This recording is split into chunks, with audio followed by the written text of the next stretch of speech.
Oh, hello, it's Stella. And Tarrant here from Meeple University. Today we'll be teaching you how to play The Girl Who Made the Stars, game designed by John Schulters and published by Final Frontier Games. Let's get to the game. Part of Final Frontier Games' Pillars of Creation series, The Girl Who Made the Stars is set in the San African myth of the creation of the constellations and the Milky Way. One evening, a young girl, frustrated by her villagers' inability to safely go foraging at night, picked up some wood ash from the hearth and blew it into the sky, creating the stars, and thus lighting the paths for safe foraging. During the game, players will build up star clusters on their own personal boards to generate 3 different colours of light, collect wood ash tokens from the hearth to create extra light and ongoing bonuses, and spend their light to light up the paths, forage for food and animals, and offer them up for points. The game plays over 5 rounds and the player who scores the most points will win. To set up the main board, you'll seed it with various types of tiles. On each foraging space, create a stack of the matching resources equal in height to the number of players in the game. At fewer than 4 players, return any leftovers to the box. At the bottom of the board, shuffle the 8 offering tiles and create a stack of 5, one for each round. At the top of the board, create the semi-randomized piles of bonus tokens. You'll randomly take 4 bonus tokens per player in the game, returning any leftovers to the box. Sort them from highest to lowest, and then stack them from highest to lowest in piles equal to the number of players in the game from left to right across the top of the board. Each player takes a player board and then all of these components, 4 workers, an elder, and a scoring marker in your colour, a 50-point marker, and a complete set of 38 hexagonal star tiles and 4 of these tri-hex constellation tiles. Each player will have an identical complete set of the same tiles. Place the star tiles into the cloth bag of your colour, and randomly place your constellation tiles onto these 4 matching shaped spaces. The side showing the lightning bolt or the worker placement circle should be flipped face down. 3 of your workers go on the 3 leftmost spaces here at the top of your board, and the 4th is placed on the 1+ worker constellation tile. You can unlock this later. Take 1 of each colour of light as starting resources. Place all players' score markers at 0. Assemble and place the gazing board, which includes this randomising tower. Place the green Girl Who Made the Stars meeple on this space which shows her silhouette. She serves as the game's round marker. Then randomise the order of all players' elders and place them on the 4 steps behind her. This will be the starting turn order. Add all of the brown wood ash tokens to the brown bag. You'll be using these on the gazing board through the game. Keep the leftover light and Stardust tokens nearby ready for use. You're now ready to play. The Girl Who Made the Stars is played in 5 rounds, and each round is played in 4 phases. First is the Stargazing phase.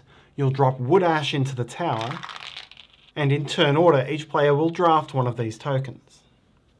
Second is star tile placement. Players will draw 5 star tiles from their bags and then assemble them on their player boards, trying to earn light and stardust. Third is the worker phase. Players take it in turns, moving a worker to an action space and then spend their light and resources on point scoring actions. And then you'll complete a cleanup phase in preparation for the next round. So now let's have a look at each phase in detail. The first phase is the Stargazing phase, and this involves the gazing board. To begin, one player takes a number of wood ash tokens out of the bag equal to 1 more than the number of players in the game. Then drop those tokens into the tower. Now, starting from whoever elder meeple is immediately behind the girl and proceeding clockwise, each player will take 1 turn to draft a wood ash tile from the board. When it's your turn, you'll choose a token and you'll gain 1 light, and the light must match one of the colours where that token lies. This token is on the line between green and red, so you'd need to take either a green or red light. The central circle is wild, so you could take any one of the 3 light colours for one of these 2 tokens. Once you've made your choices, add the light to your resource pool and add the wood ash token to the collection at the bottom of your player board. The tokens you collect have special abilities printed on them and will remain here throughout the game, meaning across 5 rounds you'll build up 5 special abilities as part of your engine building. For each of these tiles, the top half shows you the condition and effect of that tile, and the lower half is an icon which tells you which action or phase the reward corresponds to. I'll cover what each of these does when we reach the corresponding action or phase. Some of the wood ash tiles have this white light icon showing on it. When you choose one of these tiles, you must also immediately choose what colour of light that tile is going to correspond to for the entire game. The colour you choose must match one of the colours from where you took the tile off the board, but it doesn't have to match the colour of light you gain to your supply on this turn. Once all players have had their turn, there will be 1 tile remaining. Leave that in place so you know what it is and which region it landed in. This may come into play in later phases. The second phase is star tile placement. All players can carry out this phase simultaneously. To begin, players draw 5 star tiles from their bags. You must now place all of these onto your player board. Each tile is double-sided. On one side, you'll have one of the 3 colours of light with either 3 or 4 light paths, or a brown star, which doesn't correspond to any colour of light, with 2 paths. Every tile has the same reverse side, a brown star with a single path. A new tile, when it is placed, may be placed into any empty space on your board. It doesn't need to be adjacent to any other tile. Any paths on the tile must connect either to another path of any colour or to an empty hex. This placement would be illegal because a path enters another filled hex, and this placement would be illegal because the path goes off your map. When you legally place a non-brown star, place 1 light of the matching colour on that star. Note that you do not own this light. Unlike the light in your supply, you cannot spend it to take actions. It's simply there for you to unlock and gain later. After each time you've placed a tile, make the following 3 checks. Firstly, check whether you have completed a loop out of paths in any shape. Here, for example, this placement created a triangle loop and a diamond loop. For each loop you create, gain 1 Stardust token from the supply. Secondly, check to see if all of the paths on any individual star tile are now complete. Here, for example, this tile, when placed, was placed in such a way that it has no open paths any longer. For any such star tile, take its light token and add it to your collection. Likewise, if I were to place this tile here, I would unlock the blue light on this star tile. Finally, check to see whether there are any stars remaining in the entire connected cluster which have any open paths. Here you can see that these 10 stars are all connected to each other and all the paths are closed. This is called a completed star cluster. This grants you 2 bonuses. Firstly, count up the number of non-brown stars in that completed cluster. Here it's 5. Find the corresponding bonus pile at the top of the main board. This is the 5-star stack. Then gain the number of victory points on the top token. And if the token is still on its dark side, then flip it over to its light side. It's still worth the same number of points, but this reminds you to remove it from the stack at the end of this round. Secondly, if the stars in this cluster are adjacent to one or more of your constellation tiles, then you get to activate those tiles. Each of these gives you a once-off benefit. When you activate this one, gain 1 light of each colour and then discard the token. For all of the others, simply flip the token over. This will reveal a worker placement space, which you'll be able to use on a future worker phase. You'll gain further bonuses if you have a wood ash token with the completed cluster icon.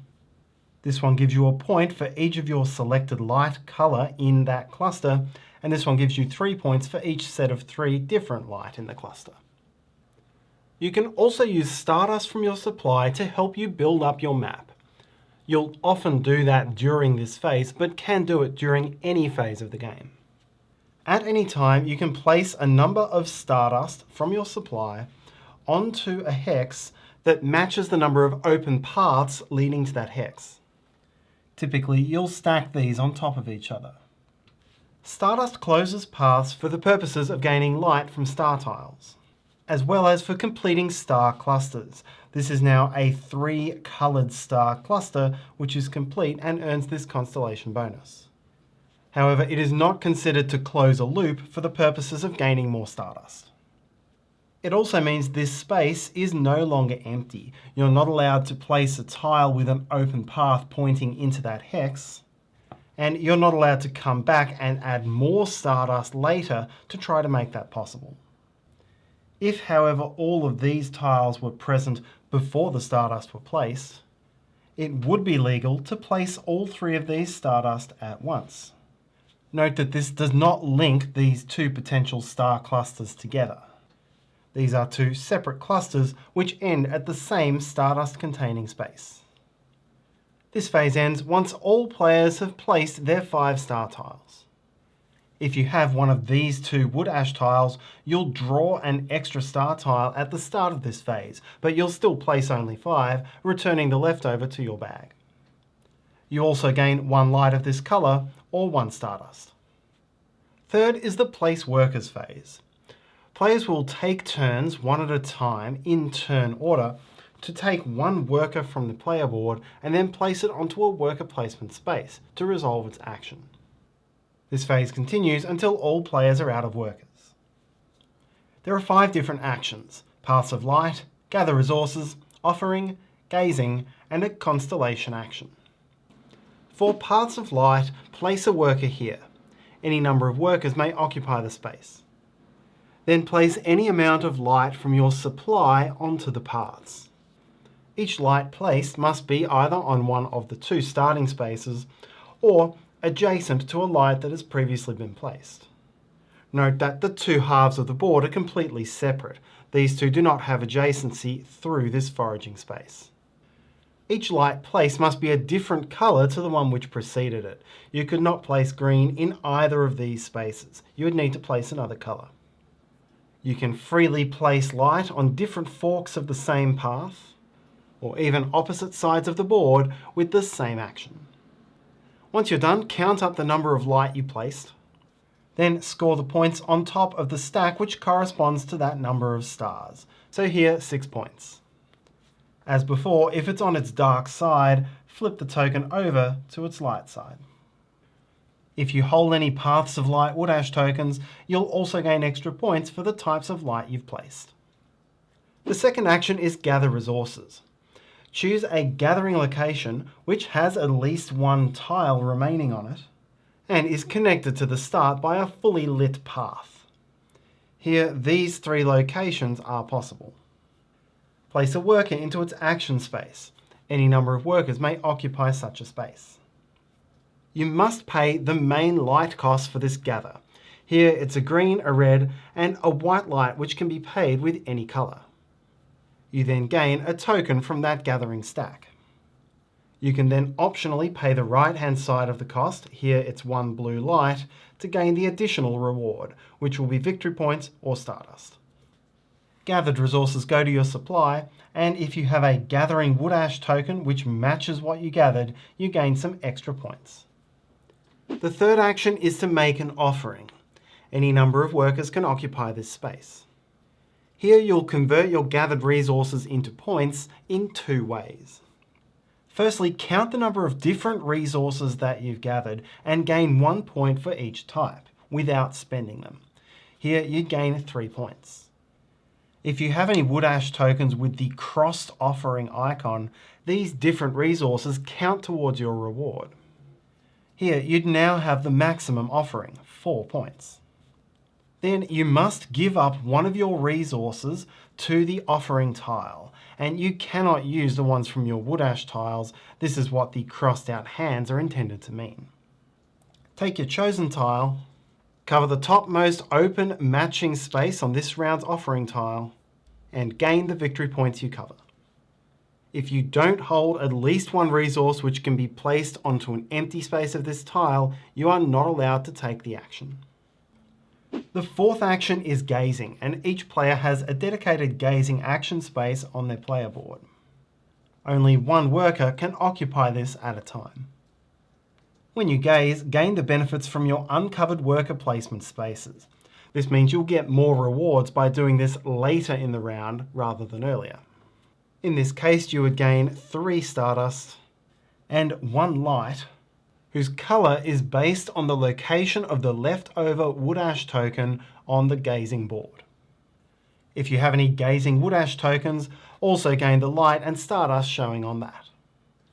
The last type of action is one of the ones on an activated constellation tile. Each is a once per game effect. When you activate the plus worker action, gain the 4th worker to your supply. When you use the recall to tile, bring any 2 of your workers back to your player board to be used again later this round. And when you use the score again action, choose one of your completed star clusters and then score it again in the usual way. Here again, I would count that I have 5 coloured stars and would score based on the current value of that sort of cluster.